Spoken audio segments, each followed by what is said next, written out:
আমার সাথে ঘুমায় না, আমি ঘুমের ট্যাবলেট খেয়ে ঘুমাই, আর কাজ কাম তো করতে পারি না। আমরা এখানে লাঞ্চ করতে অনেক টাকা বিল লাগে। পরে বলতে তার ভিতরে আসেন। ভিতরে যাওয়ার পরে আমার কাগজপত্র এক মহিলা ডাক্তার দিল, আপনারা এক সাইড রিপোর্ট। আমি বলছি তো আমি হারাই ফেলছি, অ্যাম্বুলেন্সে হারাই ফেলছি, আমরা বাপ ছেলের অ্যাম্বুলেন্সে হারাই ফেলছি। পরে করতেছে এই ডাক্তার বলতেছে তো এক্সআই রিপোর্ট ছাড়া তো আমি কোনো ইয়ে দিতে পারবো না। আপনার যে সিরিয়াস অবস্থা, এক্সআই, তারপরে যে আপনার যে ইমার্জেন্সি যে অপারেশন করছে ডাক্তারের এই কাগজও নাই, আপনার 30শে জুলাই এই কাগজপত্র আছে। তখন সাগর নামে ছেলেটাকে আমার বলল, আচ্ছা ভাই আপনি ভিতরে আসেন। সে ভিতরে নিয়ে আমরা মানে তাদের অফিসের যে রুম, ওই রুমের ভিতরে একটা তালা দেওয়ার মানে লোহার গেট আছে, ওটা খালি রুম, ভাঙ্গা 2টা চেয়ার। ওইখানে জিজ্ঞাসা করতে, তুই তো বুয়া হতো, তুই কোনো আন্দোলন করস নাই, তুই বুয়া হতো, তুই গুলি খাস নাই, তুই বুয়া হতো। আমি দেখেন আমি আন্দোলনের সক্রিয় ছিলাম, আমি কোনো বুয়া হতো না, আমার কাগজপত্র ঠিক আছে, তুই স্বীকার দা তুই গুলি খাস নাই, বুয়া হতো। এই কথা কইয়া থাপ্পড়, আর চুলটি আমার অনেক বড় বড় ছিল, চুলে দইরা ঠিক আছে ঘুষা, সাগর, প্রিন্স মানে দফা দফা মারছে, সায়েম, ইফতেয়ার দফা দফা মারছে। 3টার দিকে আমার ঢুকাইছে, ইফতারের আগ পর্যন্ত আমার মারছে স্বীকারোক্তি নেওয়ার জন্য। পরে বলতে তোর কাগজপত্র কে দিছে, আমি আন্তর্জাতিক অপরাধ ট্রাইব্যুনাল আমাদের এলাকা থেকে কাগজ নিছে। পরে কয় না তোর কাজ করছে কে, দিলশান আফরিন। আমি বলছি আমার জুলাইয়ের যে ফাউন্ডেশনে যে জমা দেওয়ার কাগজপত্র, আমি বলছি নারায়ণগঞ্জের দিলশান আফরিন, আমার বাসা হিরাজের চিটাং রোড পিএমের মোড়। তারপরে বললো তোর নেত্রী আর মোবাইল দিছে আমারে, বলবি ফোন দিবি, সমন্বয়ক দিলশান আফরিনরে ফোন দে, আফরিনরে ফোন দে। তখন আমার মোবাইল দিছে, ফোন দে, ফোন দিয়ে বলবি নারায়ণগঞ্জের আন্দোলনকারীরা জুলাই ফাউন্ডেশন ভাঙচুর করছে, আপনি তাড়াতাড়ি আসেন, এই কথা বলবি, গ্যাঞ্জাম হয়েছে। এই কথা বললা পরে আফরিন আপা 10:30 কি 11টা ওখানে গেছে। ওইখানে যাওয়ার পরে তারা ভয় দেয়াইতেছে, পুলিশে দিয়ে দেবো, তোর 14 বছর জেল হইবে, এইব এর ভয় বেঁধে দেওয়া, স্বীকৃতি যদি না দেস তাদের 14 বছর জেল করবে। আর বলছে এটা ডক্টর ইউনুসের জুলাই ফাউন্ডেশন, ডক্টর ইউনুস সাহেবের। পরে আমি বলছি ডক্টর ইউনুস তো আমার বড় ভাই। এইটা বলছি দেখে আরো আমার মার শুরু করছে মাথার ভিতরে, ঠিক আছে। এরপরে আবার বলতেছে কয় শেখ হাসিনা বানাচ্ছে আয়নাগর, আর এটা বানাচ্ছে আমরা ময়নাগর। এটি বললে মারধর করতে, তুই সিকিউরিটি দে। আরেকটা পোলা আছে চশমা পরা, ওটা অনেক ইত্যাদির পরে গিয়ে আমার মারতেছে, সিনিয়র অফিসার, নামটা আমার খেয়াল নাই, ঠিক আছে, চশমা পরা। পরে আমি একবার যা বলি 100 কথার সমান। আমার 4টা থাপড় দিছে, আমার কানগুলা বন্ধ হয়ে আছে গা, আমার সেন্স মানে কানে আমি শুনি নাই অনেকক্ষণ তো। তারপর চোখে মুখে কিছু দেখি নাই। এরপরে ইফতারির আজানের 10 মিনিট আগে রোজা রাখছস, আমি কি রোজা তো মাইরেই তো আমার রোজার খাওয়ান সমাধান দিচ্ছেন, সে মার দিচ্ছেন, আমার তো কিছুই হইতো না, আমার একটু পানি খাওয়ান। পরে আমরা পানি খাওয়াইতে পারবো না, তবে পানিও দেয় না আমারে।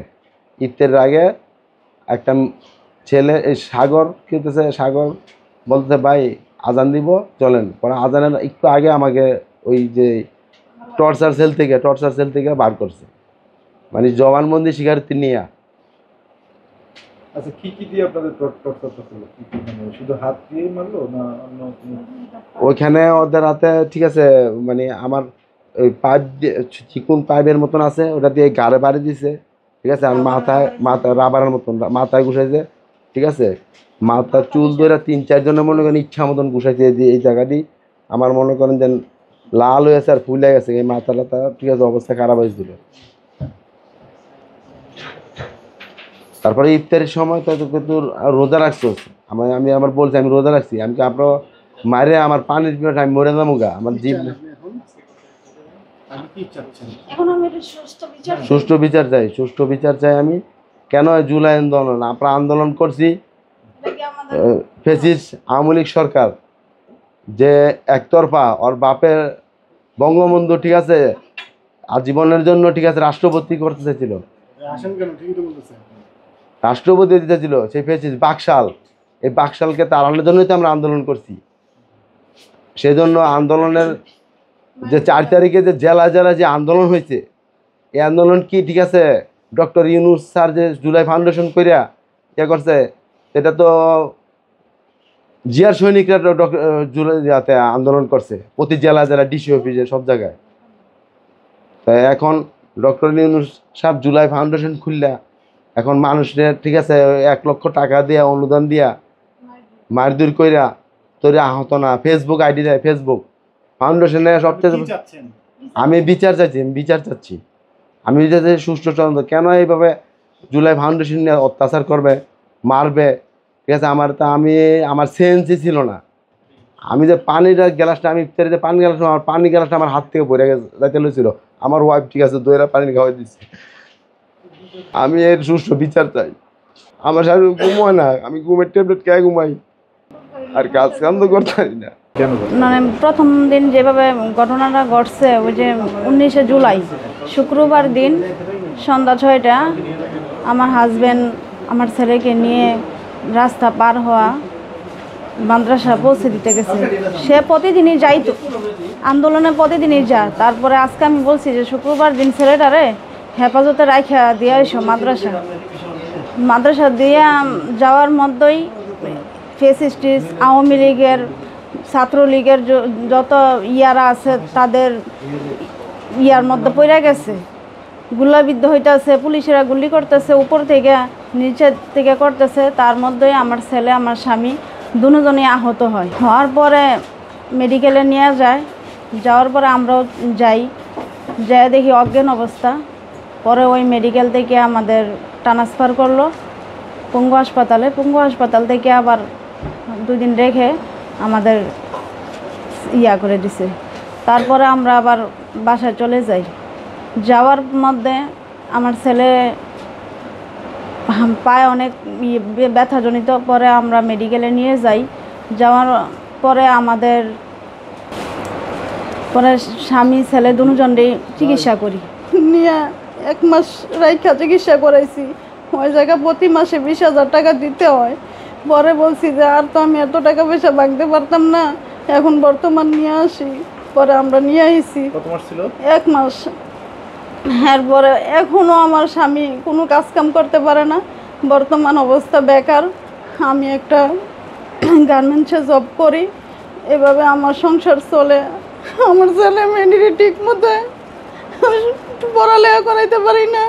আমার ছেলেটা 10 পারা কোরআনের হাফেজ।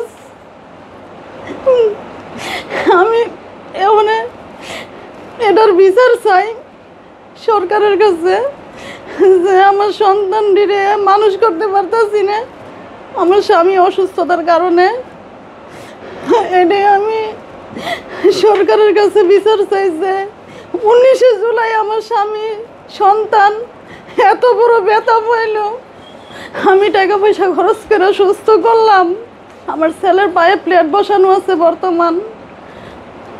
স্বামীর সার্জারি অপারেশন করাইছি, অনেক টাকা খরচ গেছে, প্রায় 7 লক্ষ টাকা। আমি আমার স্বামীর বিটা বাড়ি বিক্রি করে আমি চিকিৎসা করছি।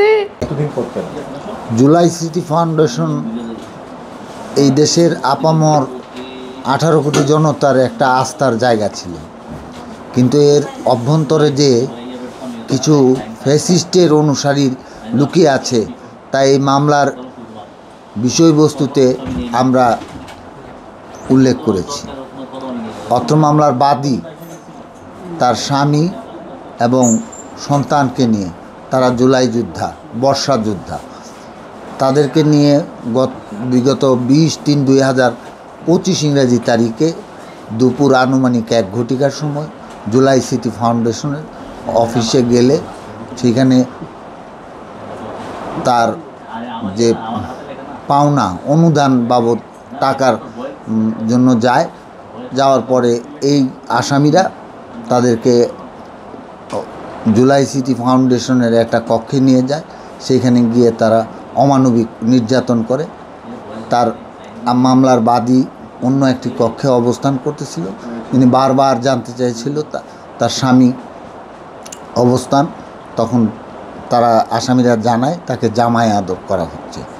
দীর্ঘক্ষণ শ্বাসরুদ্ধকর অবস্থায় এই আসামিরা এই মামলার বাদীর যে স্বামীকে জুলাই যোদ্ধা, যিনি একজন জুলাই যোদ্ধা, নিবন্ধিত জুলাই যোদ্ধা, তাকে নির্যাতনের এক পর্যায়ে মানসিক ভারসাম্য হারায় পড়ে। পরবর্তীতে এই মামলার দায়ের করার বিলম্বের কারণেই এই মানসিক ভারসাম্য অবস্থায় তাকে পাবনা মানসিক হাসপাতালে ভর্তি করা হয়। সেখানে দীর্ঘদিন চিকিৎসার পরে কিছুটা স্বাভাবিক অবস্থায় ফিরে আসলে এই সামগ্রিক তথ্য তার কাছ থেকে সংগ্রহ করে এই মামলা দায়ের হয়। কপি বিজ্ঞ আদালতে জুলাই ফাউন্ডেশনের জিজ্ঞাসাবাদের নামে নির্যাতনের যে অনুসন্ধানের একটি কপি বিজ্ঞ আদালতে দাখিল করলে বিজ্ঞ আদালত পুঙ্খানুপুঙ্খভাবে এটা পাঠ করে এই মামলার বিষয়বস্তুর প্রাথমিক সত্যতা পেয়ে সিআইডিকে এই মামলার তদন্ত প্রতিবেদন দাখিল করার নির্দেশনা প্রদান করে। এই মামলায় আসামি তালিকায় রয়েছে 13 জন।